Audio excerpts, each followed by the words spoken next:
So here we are, guys, at the place.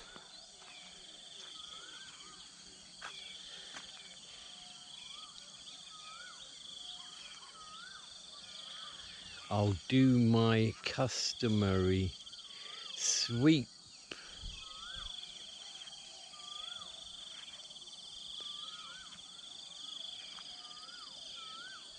And there's Ning.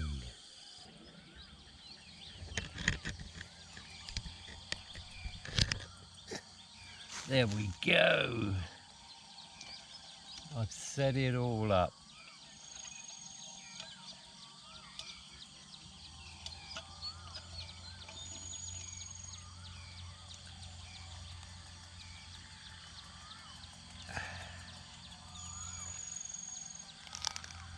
It's so nice coming here every day.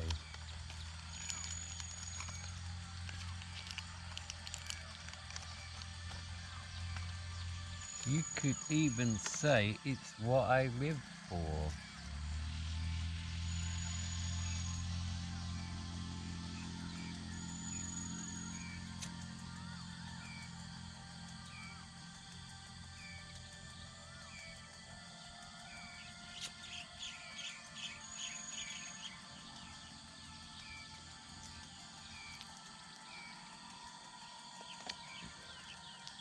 I was surprised yesterday at just how much of the sound comes out in my videos. The nature, I mean. No prizes for guessing what I've just lit up. Yeah.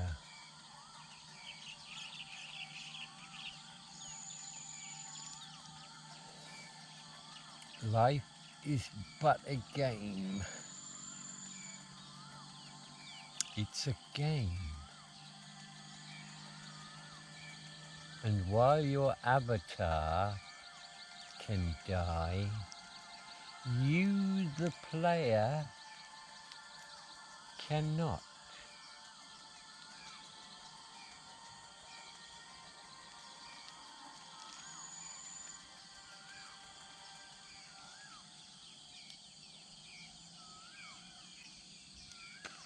Yes, you, the player, are eternal.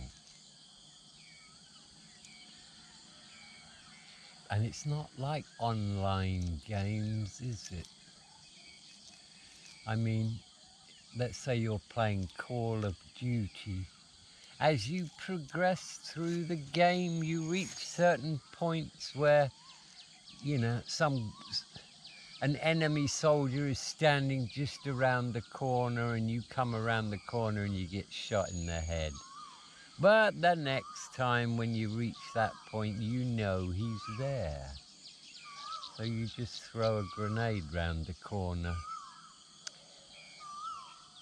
And yet, when we come back, when we reincarnate, we don't have any memory of the previous game. So imagine playing a computer game like Call of Duty, where every time you get killed, you come back, you don't remember any of your progress with any of your previous games. So you could quite literally be killed at exactly the same spot by exactly the same thing, time and time and time again.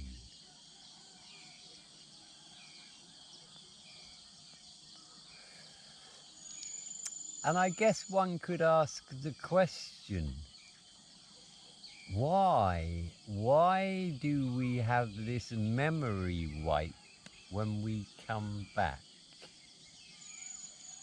Well, I guess the best way you could answer that would be, it's not a test if you've got the answers. You see, free will is the thing.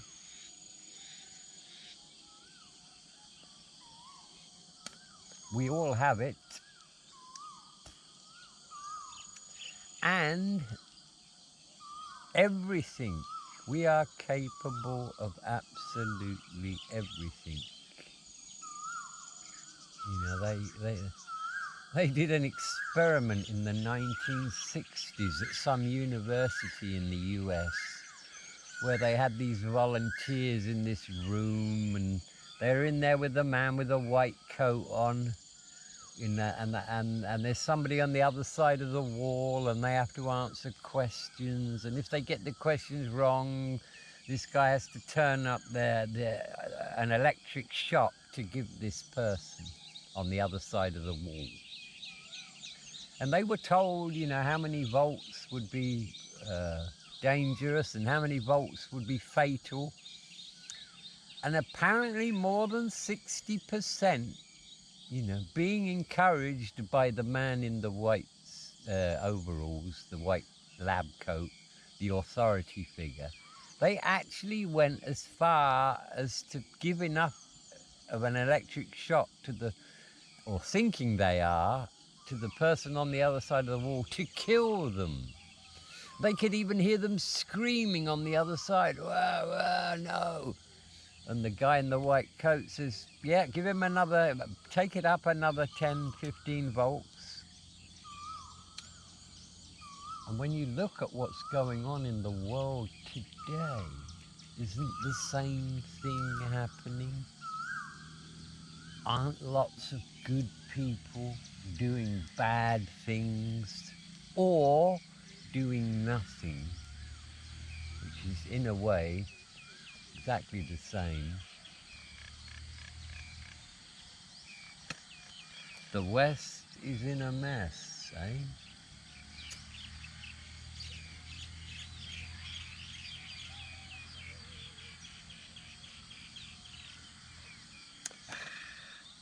And the more conspiracy theories that come true and are proved to be reality, I used to think to myself, well, we're close to reaching that point now where the collective population will say, that's it, and they'll all march out en masse, and that'll be the end of this insanity. Yet we never reached that point. PDFs, that doesn't seem to matter. Eating human flesh, that doesn't seem to matter. Stealing all our money, that doesn't seem to matter.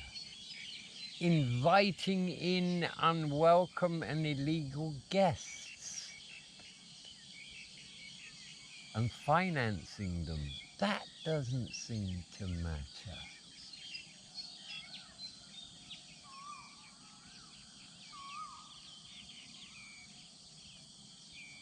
And all those men who died on the beaches in Normandy,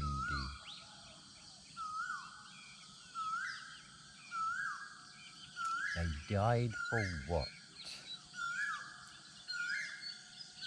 They died so that their descendants could just give away their freedom.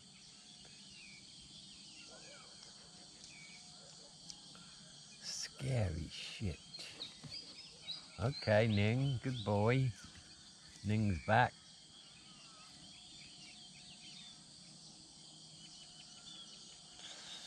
Ning's got a totally different temperament to his brother. And I have to be careful with them. They know I'm their friend, but I just go easy with the affection. Here he is now, look, he's right up next to me. You guys can't see this. But I suppose you can if I turn the camera around. There he is, look. Yeah. And there is that orange ball. You can just see it coming over the top of the trees.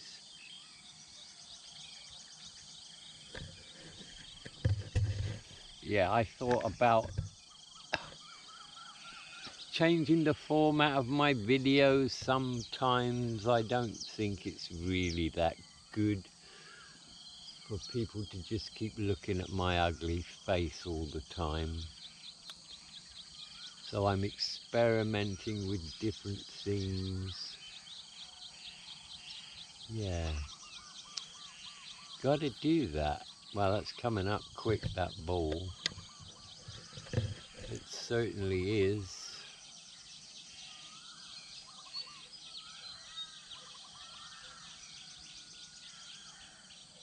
And it's just so peaceful here. There is not another human being within 500 meters of me, I would say. Yeah, there is not.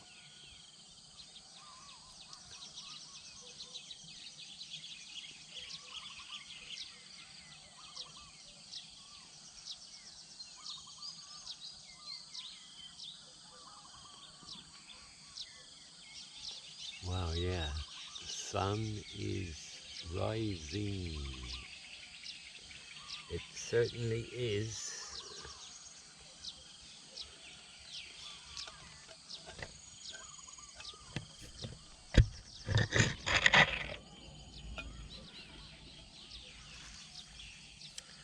It certainly is. What happened to me today, I had a little bit of a stressful day yesterday. Get in the car, hadn't started the car for, I don't know, a week. Turned the key, nothing. And then I realized the ignition on my Honda Accord is a bit messed up. You can actually pull the key out while the engine's running. So I don't know whether it was me or Tom, but the last person who used the car pulled the key out and the engine was off, but they pulled the key out and the ignition was still turned on. And they didn't notice it, or I didn't notice it. And so a week goes by and the battery has been totally flat for 7 days. So I got the mechanic down the road to come and give me a jump start. He's got the leads and we fired it up and I thanked him very much and took my wife and Nasuban off to Kukan to go buy some stuff. And yeah, the car wouldn't start.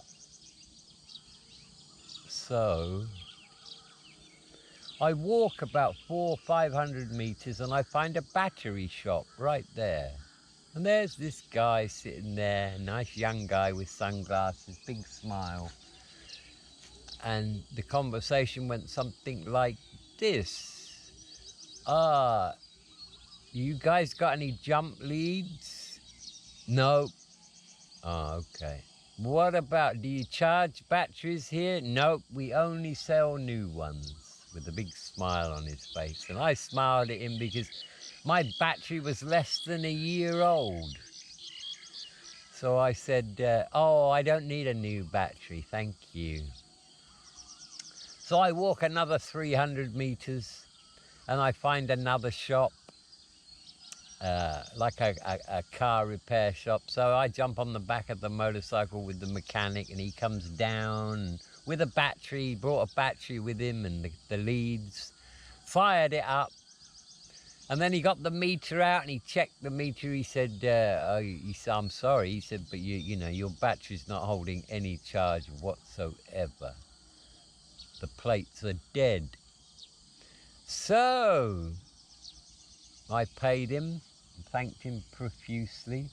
And then I had to walk back to the battery shop where the guy with the shades on is sitting there with a big smile on his face. And I go up to him and I said, oh, my battery's no good, so it looks like a new one then. Ah, he said, okay. And very professional he was too.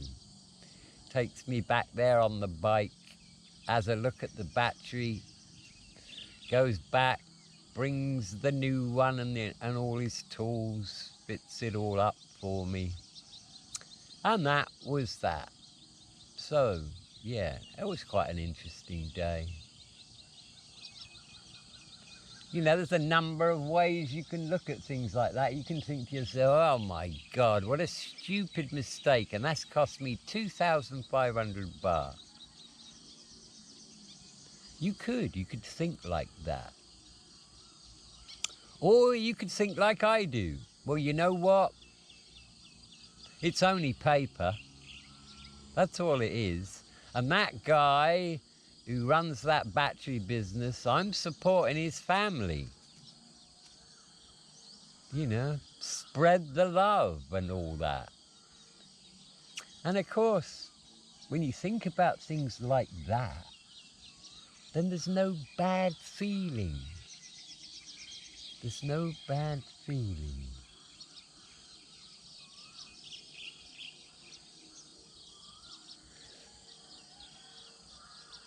So it doesn't matter what happens to me in my life.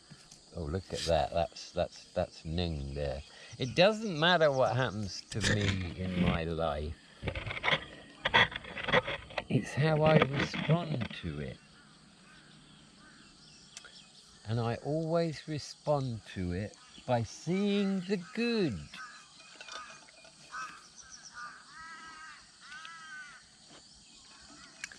Because there is good in absolutely everything.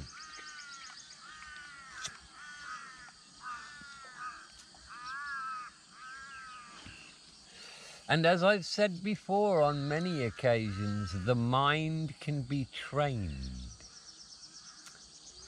You can train your mind to see the positive in everything.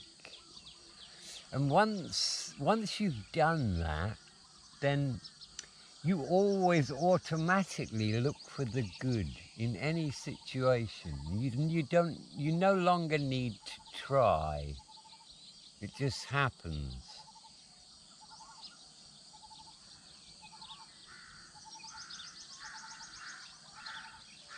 Yeah, one has to be aware. One has to be aware of things, yeah.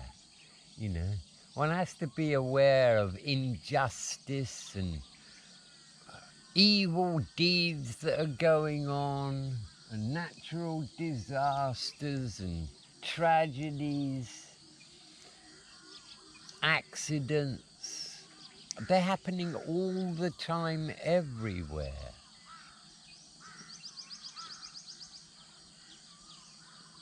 We just don't give them our attention. Yeah, that's the way I do it anyway. Does it work? Yeah, it works. I'm always a happy chappy. And inner bliss.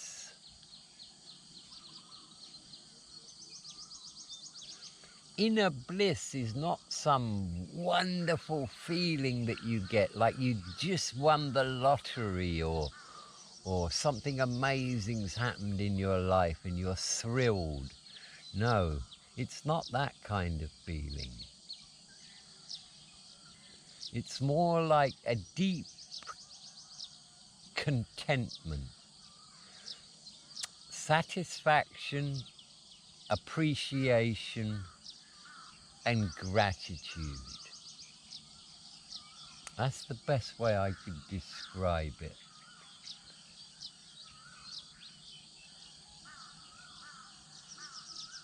And it doesn't matter really what happens in my life, just goes right over my head.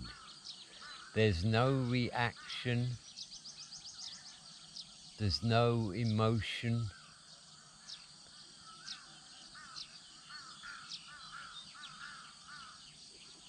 And I would say probably around about 20 times a day, I say to myself, you know what? You are so lucky. You are so fortunate. And you should cherish every single moment of this wonderful experience that you're having.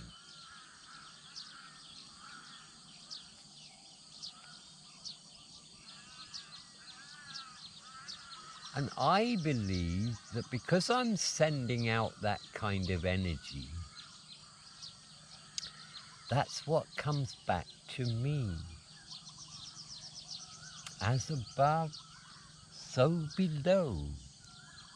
The laws of attraction and all that.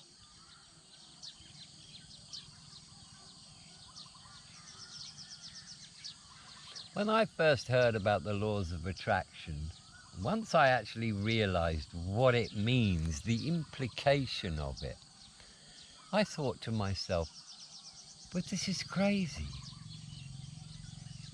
If we suddenly know that we can manifest whatever kind of life we want, why isn't everybody doing it? I couldn't figure that out. And I tried to tell so many people about it. But of course, I didn't get the response that I thought I would.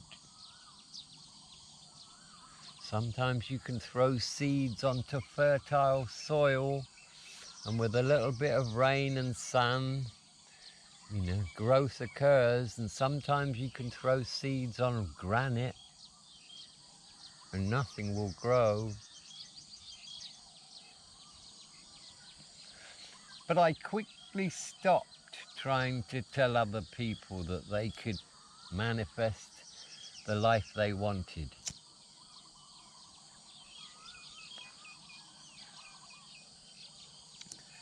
Yes, you've got to be ready for stuff like that.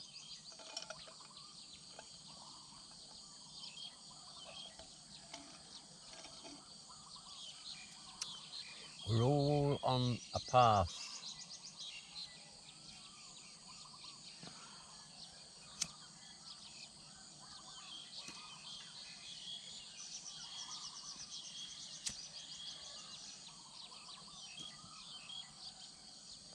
And it's that free will thing, you see. I mean, how many times have you done something that you know you shouldn't do? You just know, but you go ahead and do it anyway. God, I used to do that so much. And that's that free will thing, you see.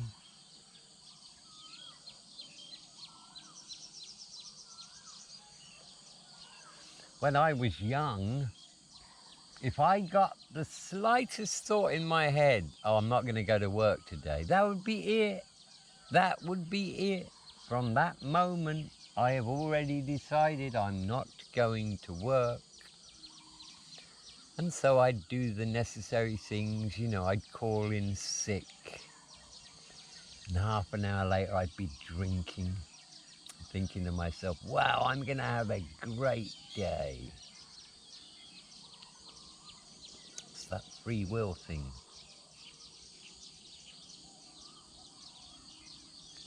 That we all have.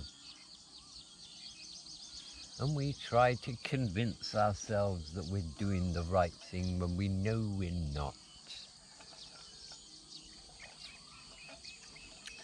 But there's always a price to pay. There's always a price to pay. The hangover the next morning. The empty wallet after 4 or 5 day benders.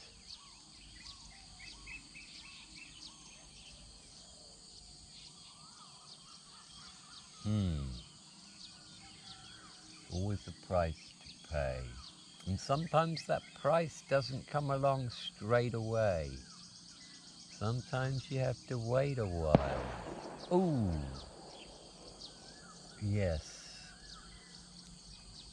That's that guy who has a rice crop on the go. I went and had a look the other day. God, it looks beautiful.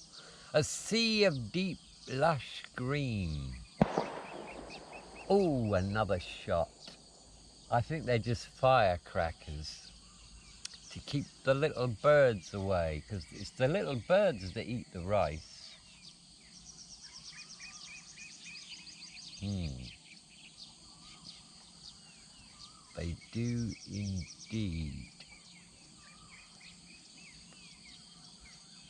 He's a very industrious guy. Spent a few years in Iran and Iraq as a welder, so he can speak a bit of English. Hard-working guy. Dark skin, muscular. Older than me, but great guy. Yeah, he's very industrious. He's always doing stuff.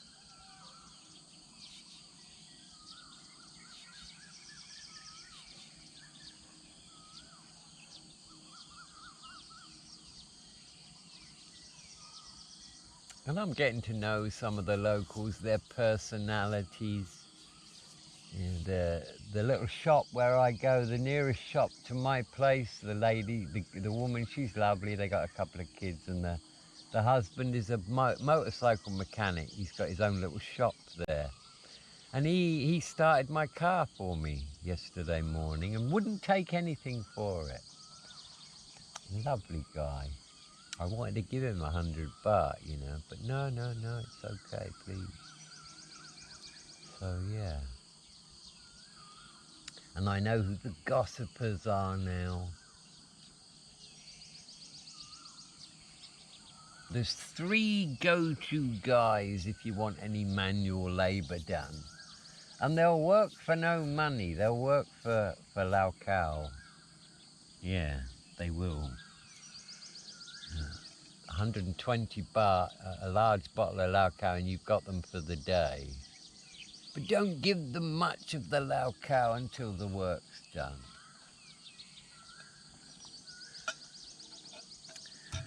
But they're okay. There's no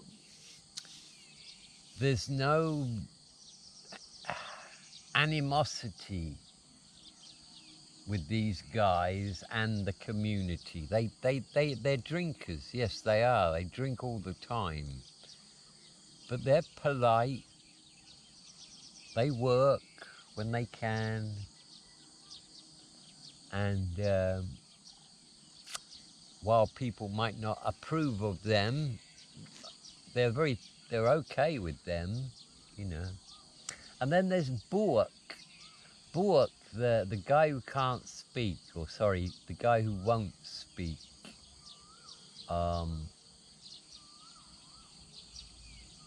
He never gets teased. Nobody ever, you know, winds him up or does anything like that. You know, that the people support him in many ways. He likes me because I'm different, I guess. I always give him water. And I'm wearing my headphones when he sees me, and I just start dancing, you know, and he laughs his head off. He thinks it's so funny. And the other day, I'm squatting out there having a cigarette out the back of my place, and he sat next to me, and I gave him a bottle of cold water. And he's looking at me and laughing, and I'm looking at him and talking to him. And I thought to myself, you know, he knows nothing about the world, but he's always happy. He's always happy.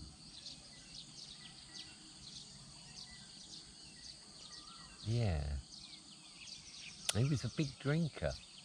When I first met him, he was always drinking the Lau Khao, always, any time possible. And then he nearly died about 5 or 6 years ago. I mean, he's in his 50s, been like that since birth. And his sister's a lovely woman. She tries to do what she can for him. So she went around to every shop for miles and laid down the law. If you sell my brother any alcohol, you are responsible for what happens. And she even made them sign sign some bit of paper to that effect. So consequently, nobody sells bought alcohol. But a few months ago, I walked to my local shop about 7 o'clock in the morning. I think I was buying coffee, I can't remember. And he's there, he's in there, and she's giving him a small bottle of Blau Cow, the Gutting the Red Bull bottle. That's what they use. And I looked at her, and as he walked out, I said to her, "Oh, we shouldn't be selling him Blau Cow." And she smiled and she said, "It's not for him, it's for someone else." And of course, my initial thought was, well, yeah, he'd say that. He's not stupid, this guy. But I followed him, and sure enough, he gave it to one of the drinker guys. And he got a bottle of tea for doing it. And so I thought to myself, well, you know what? Yeah, he had the opportunity to have a drink and didn't. And he's as straight as a die, Book. I don't think the thought would ever enter his head to rip somebody off.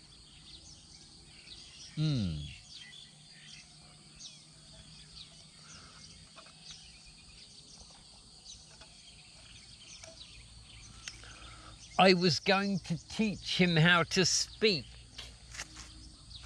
or get him speaking. But then I realized, you know what? He can speak. We know this because when he was drunk, he used to speak.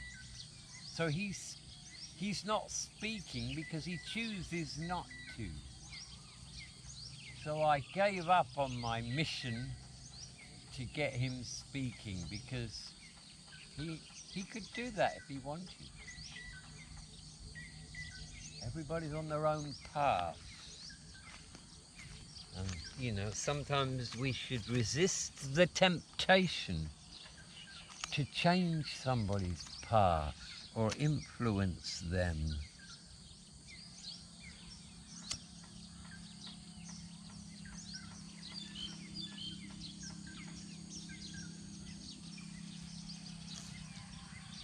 And they're very industrious in the mornings.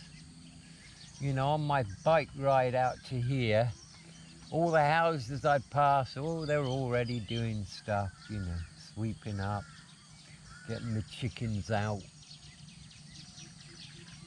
They like to water things early in the morning. I guess that's good. I guess you don't really want to water stuff when it's hot. And every single motorcycle, well, almost, that goes past me, I know who it is now. Oh yeah, that's him, that's her.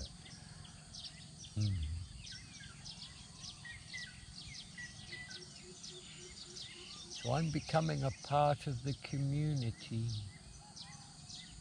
And while I don't normally give a damn about what people think about me, I'm sure you know that already. While I don't give a damn about that, I know how important Mayor Gail's standing in the community is. So ever since we've arrived here, I've made a point of keeping the outside of the house clean and tidy. I swept the street every morning. I do all this, I do all that.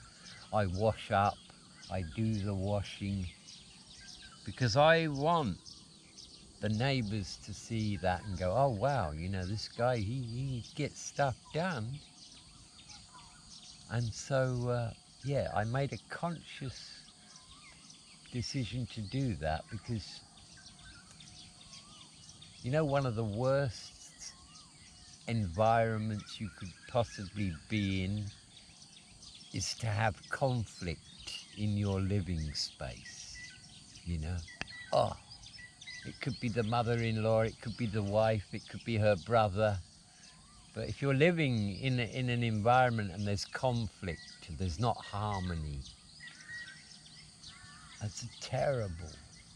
So I go out of my way whenever I'm living with anyone else. I go out of my way to make it harmonious. I was sat with Mare Gael by her fire yesterday morning, really early at 5 o'clock, and we sat there silently. And you know, I was almost on the verge of asking her about when she was young. But she's got this air about her. And I didn't have the balls to do it, you know. I don't know why, but she has this air around her. This air of, well, you just have to respect her.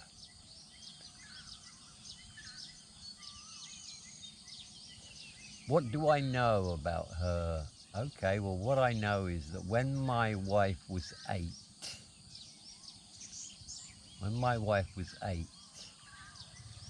her father died. So Mare Gael's husband died. And so my wife was 8. The middle brother, who's no longer with us, Gan his name was, he was a lovely guy. Died at 32, 33, something like that, with a wife and kid. Yeah, I'll talk about that one day. And the younger one, who was 2. So I've worked that out on the ages of, you know, I know how old Mare Gael is. So she was 28. She was 28 when her husband died. Now, I don't know what their financial situation was at that time. I don't know whether Mare Gael inherited that house or whether they took a loan and paid it off, or how she came about that, and the land. You know, she's got 3 plots of rice paddy. I don't know how she acquired that, but it wouldn't surprise me if she did it all herself, if she's a self-made woman.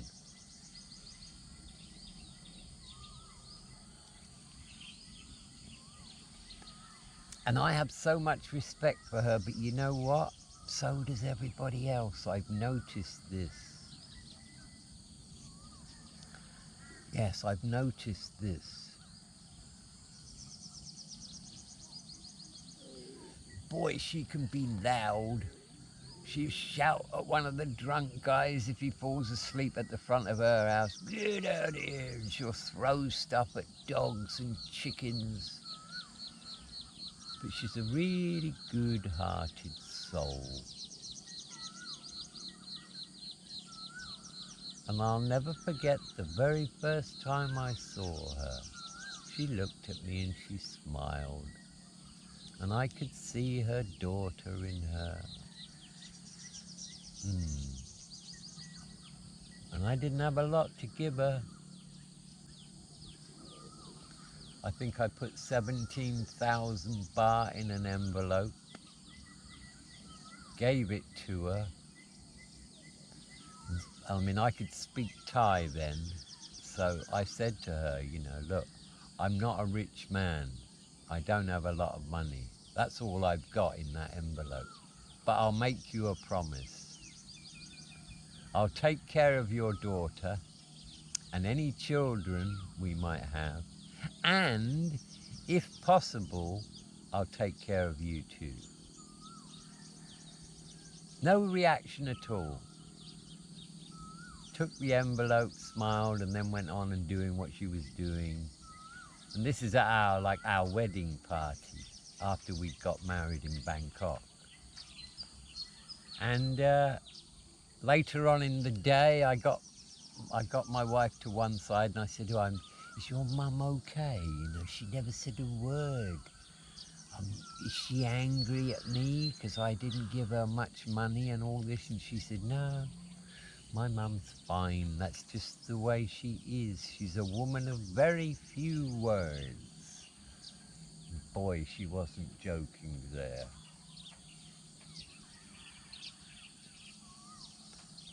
Unless there's something to do outside the house, or I bought a load of water pipe, flexible hose, 35 meters long, and I connected up to her pump yesterday because she had loads of old hose pipes joined together, and the water pressure's high, so that was leaking all over the place. So I went out and I bought all the stuff that you need, all the connectors and everything, and I did it all for her. So I actually had lots of communication with her yesterday, but it was only about this kind of stuff, you know. I got a puncture on my bike the other week, back tyre, on the way home from here. So I got off the bike and walked it back, you know, I didn't want to ruin the tyre, and she's outside. And so she sees me coming along, and she sees the flat tyre, and I just turn the bike over and go and get my tools, and she says to me, "Oh, you can fix it yourself, there?" And I says, yeah, I can do that. And I had a spare tube inside, and I got all the gear, and I whipped the back wheel off, and whipped the inner tube out, and whipped the new inner tube in, and 7 minutes it was done. And she just looked there, and she never said anything, when I thought to myself, well, I want her to know I can do stuff, you know. So she was impressed, I think, with that. She's impressed with the way I keep the place clean. And there have been times when my wife and I have been talking outside there, and my wife will say something maybe about the dog or something, and I'll just say something else, and mother-in-law will agree with me. Yeah. So she's on my side whenever there's a little disagreement about something.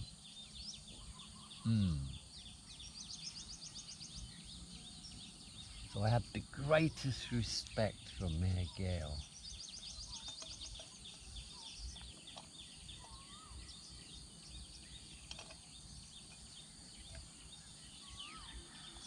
She'll probably outlive me. She's 12 years older than I.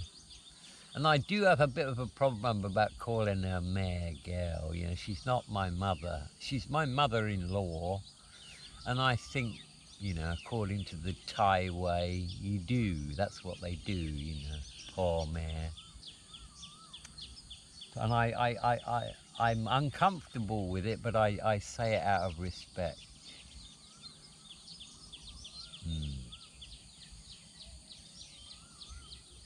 And I'm happy that our coming to live with her has improved her life without complicating her life.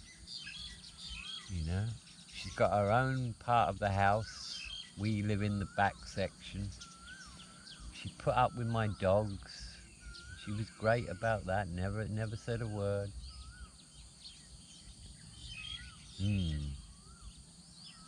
So I'm very, very happy that I've managed to make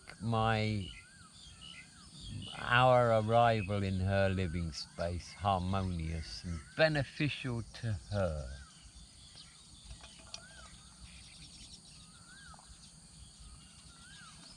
And you know, I think people could have such a better life if they looked at certain relationships, like mother-in-laws and brothers and sisters and cousins, and they thought to themselves, how can I make this relationship harmonious? How can I make it beneficial? How can I support them? And yeah, you nurture the relationship. Give it what it needs. And sometimes you'll get a good response to that, but sometimes it will get thrown in your face. And as I said the other day, you know, we have to learn to love from a distance sometimes. We do. People are on their own journey. And some people, they just have to really fuck up before they get the lesson. You know, rock bottom and all that. A lot of people in my life tried to help me when I was self-destructing. And I threw that back in their face. So I wasn't ready for it. I needed to hit that rock bottom. Rock bottom for me was being sectioned for 28 days under the 1928 Mental Health Act because I was a danger to myself. That was after a failed suicide attempt. That was my rock bottom.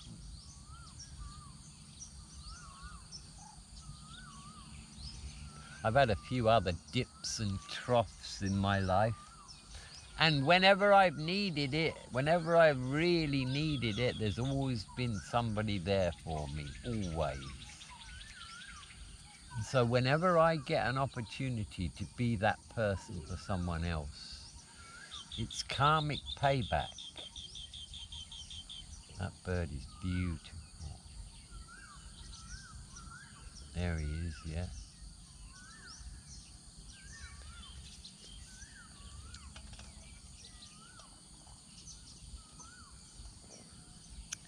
Yeah, sometimes you can't repay the person that helped you. But that's okay. You just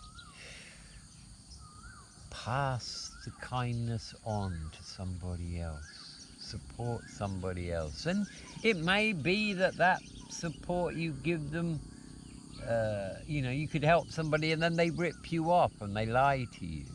But that's okay. That's okay.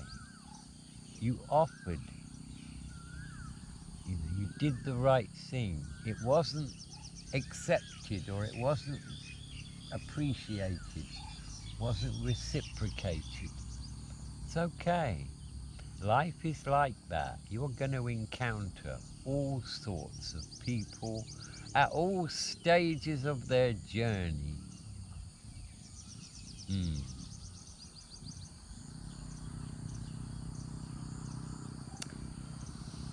And I'm a little bit surprised at some things.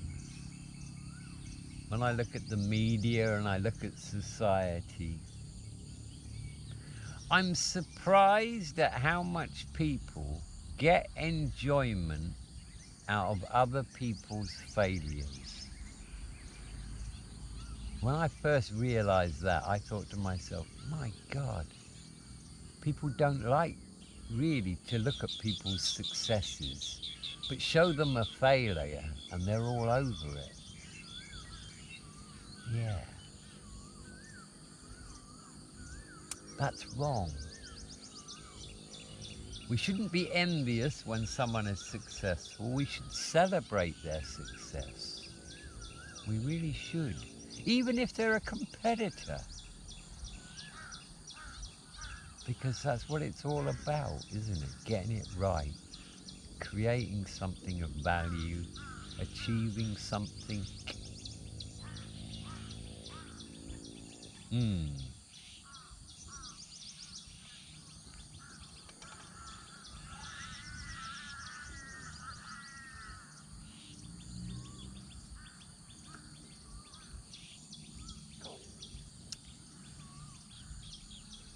Yeah. And so it goes on. It is, it's a game. It doesn't matter what's going on in your life, it's just a game. Get as much enjoyment out of it as you can, because it's a never-ending story.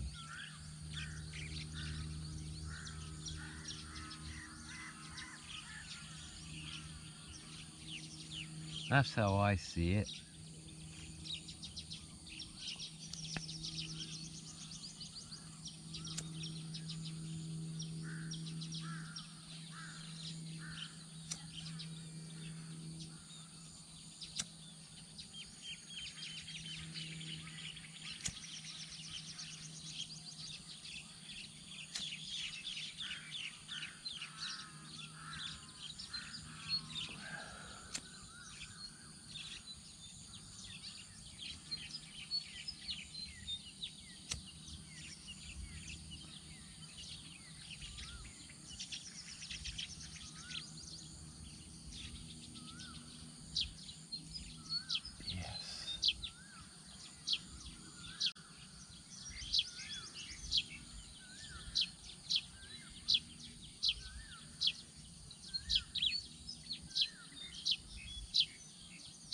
Birds are beautiful creatures. They really are. And they are so skillful. The way some of these birds fly. I was watching swifts the other day. Oh my God. Dipping in and out. Playing, the two or three of them were playing and they were just, wow, the aerodynamics, the aerobatics, incredible.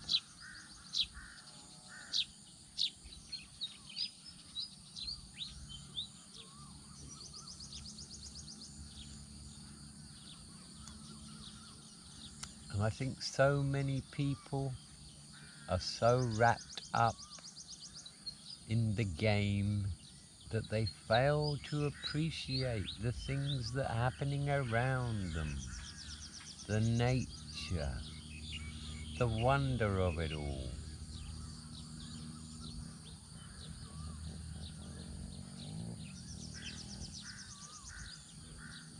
I have an appreciation for it.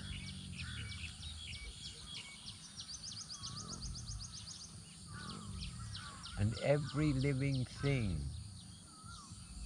is having its own temporary experience in this dimension right now. And maybe the only difference between me and that little bird sitting there is that I've been here a lot more times than he has.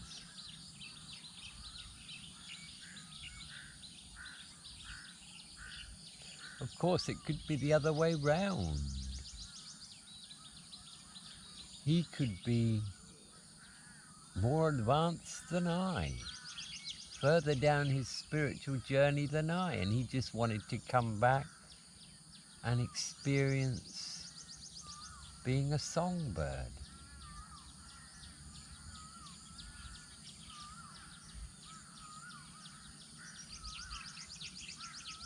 The only thing we know is that there's always more to know.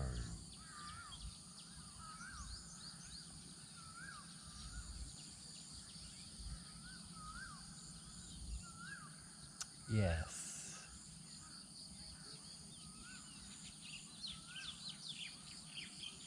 While I handled all the stresses of yesterday with the battery and all that, and having to go shopping and buying all that pipe and all this, while I handled that fine, my wife did not, bless her. She can get stressed out when things go wrong and things are inconvenient. And I just had to take deep breaths and not respond in a way that would escalate things.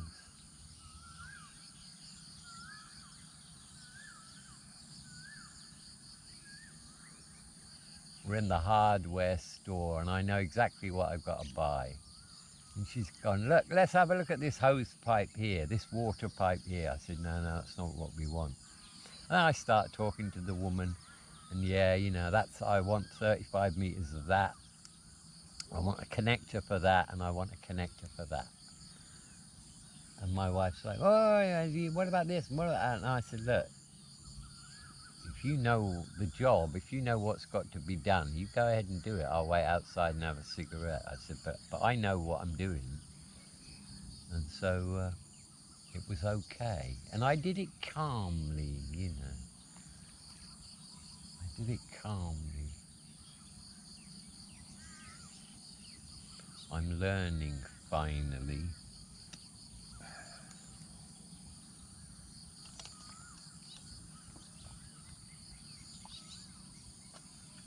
And you know, if somebody said to me, you could go back right now, if you could go back right now to be the age of 20, but not have any memory, you just go back to being 20 and you just continue your life, would you want that extra 50 years to be to 70 where you are now, another shot at it? My answer is no, I would not.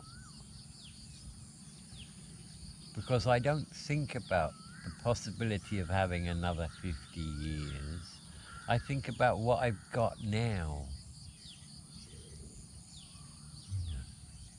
The wisdom that I have gained is priceless to me.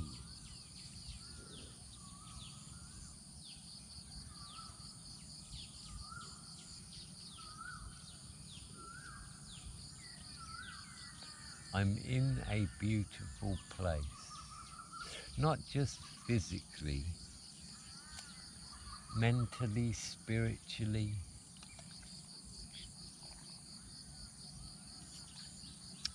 And there's always more to know.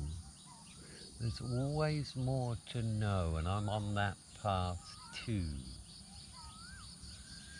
I think I know a lot about a lot of things now. I know all about what's going on this planet. I can't control that, so it doesn't get my attention. But I found out what I needed to find out.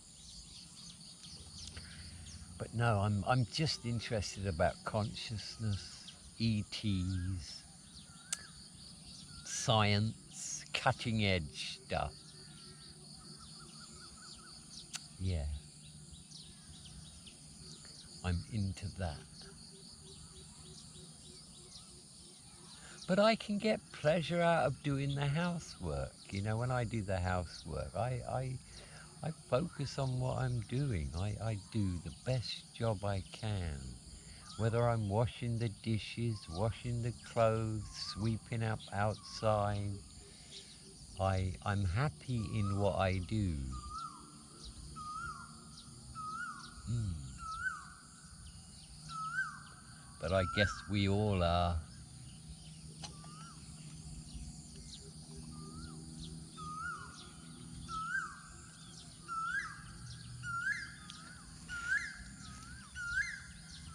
Oh boy, that kawau bird. They're everywhere in Thailand. Everywhere. He keeps coming back to the same spot, this little songbird. Directly in front of the camera now, he is.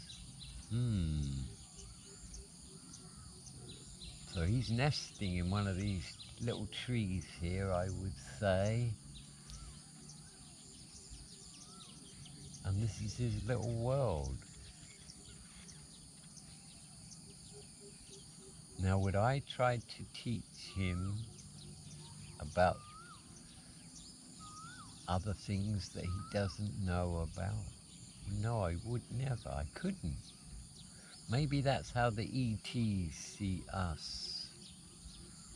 You know, love him from a distance, appreciate his beauty, understand what his experience that he's having,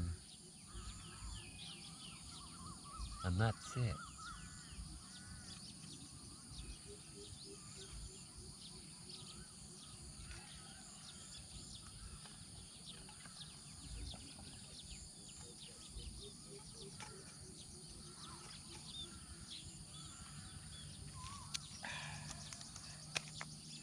Stand up. Oh, yeah.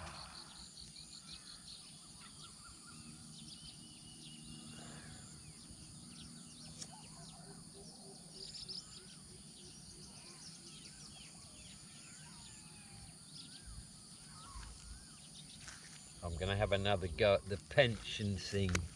I think it's 7 times now I've sent the correct form to HMRC in the UK about my national insurance number to find out about my pension.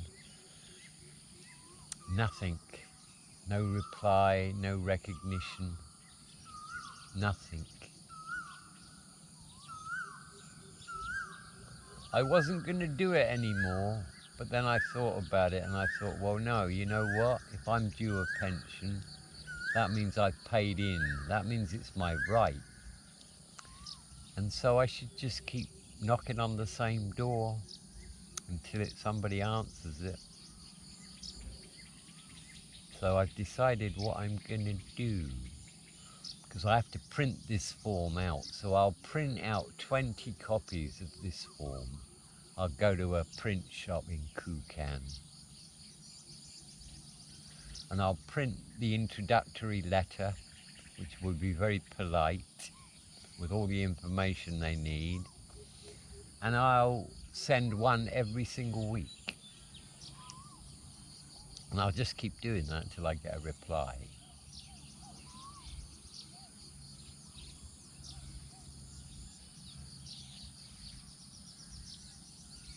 Yeah, and I have no opinions, I have no feelings about it.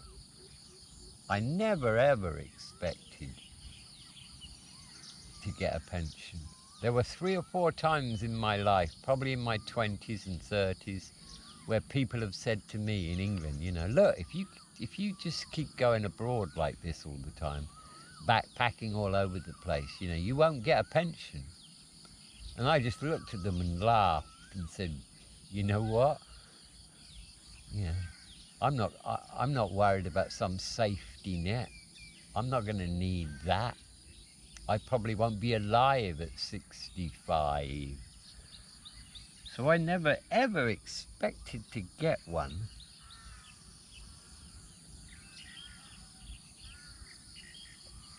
So it would be kind of icing on the cake. It probably wouldn't be a lot. I know if I qualify for the minimum pension. So that would probably be about 8,000 baht a month. But you know what? When I get too old to write, it would be nice to have that money coming in. But then there's certain things I know. And I know I'm never going to get old and decrepit and slowly fade away. I'd never let that happen. I have control. I have an exit strategy.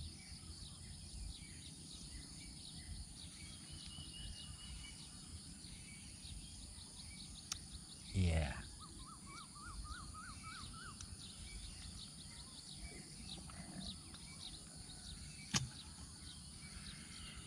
Would I regard my life as being successful? Yes, I would. I didn't know what I wanted at the age of 20, but I knew what I didn't want. And so my search around the world was for happiness, but I didn't really know that at the time. And now as I sit in the middle of this field at the age of 70, almost 70, I don't have a lot of money, don't have any assets really to speak of. But oh my God, am I happy. So yeah, I was successful. I found what I wanted. And some might say against all odds. Against all odds. And what is the meaning of life? I mean, that's the big question, isn't it? What's the meaning of life? Well, my answer to that would be to extract as much happiness from the experience as you can and learn. And I've definitely done that. I actually consider myself to be rich. Yeah, can you believe that? I mean, I could probably raise 500,000 baht if I had to. That's the limit of my financial wealth. I have no insurance. I have no savings. But I'm rich in experience. A wealth of experience. Unfortunately for me, some of that experience turned into knowledge, and then some of that knowledge turned into wisdom. So I consider myself to be a very wealthy person. I do.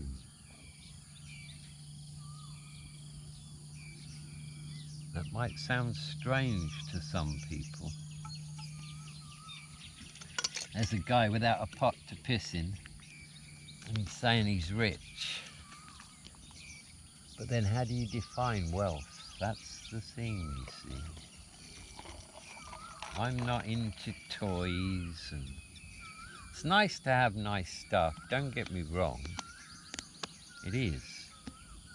And I've had nice stuff in my life. But that's not where it's at for me. I don't make any judgments on people about what they own, what they wear, what they look like. I take every single human being as I find them.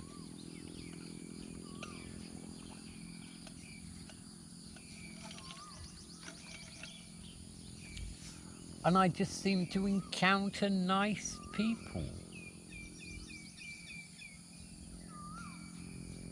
Some might say that's luck. I don't think it is. It's all to do with what we're sending out into the universe. As above, so below.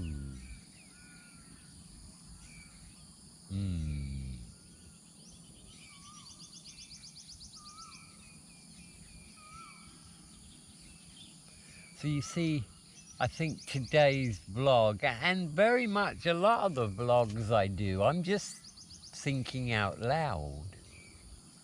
That's all I'm doing here, is thinking out loud.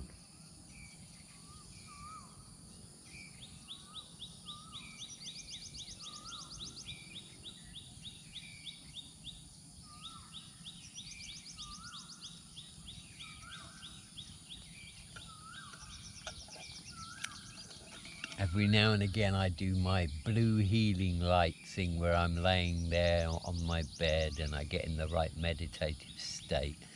And I see this blue laser beam starts down on my feet and I slowly make it rise up my shins to my kneecaps, up my thighs, around my groin, up my chest to my shoulders, down to my fingers, and then back up into my head.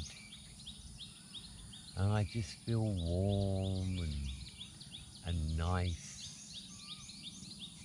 What I'm trying to do is I'm trying to get positive healing energy from the universe and bathe my body in it.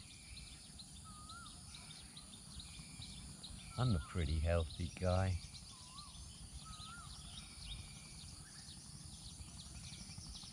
Yeah.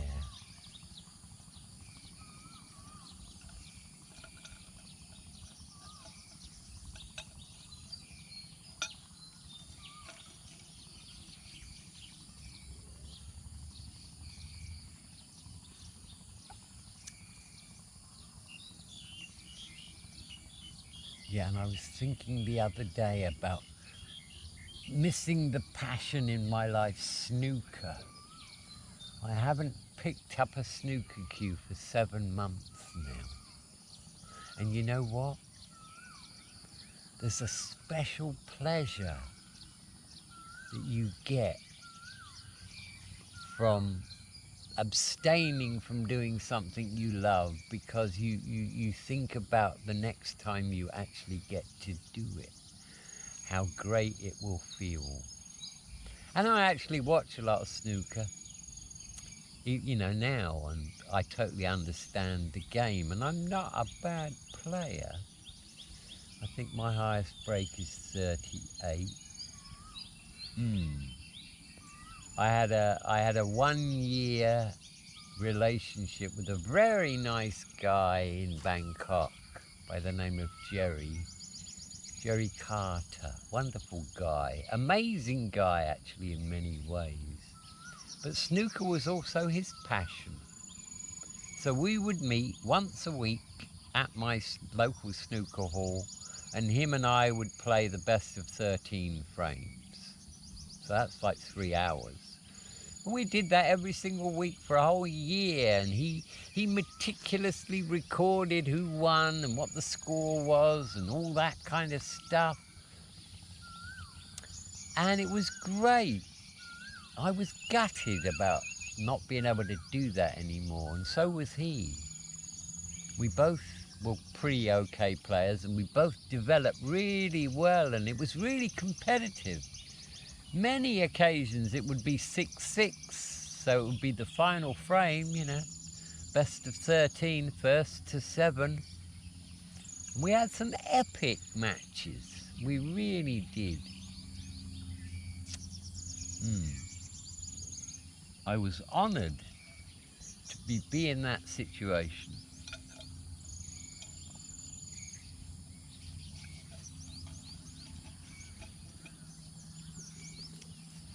Yes.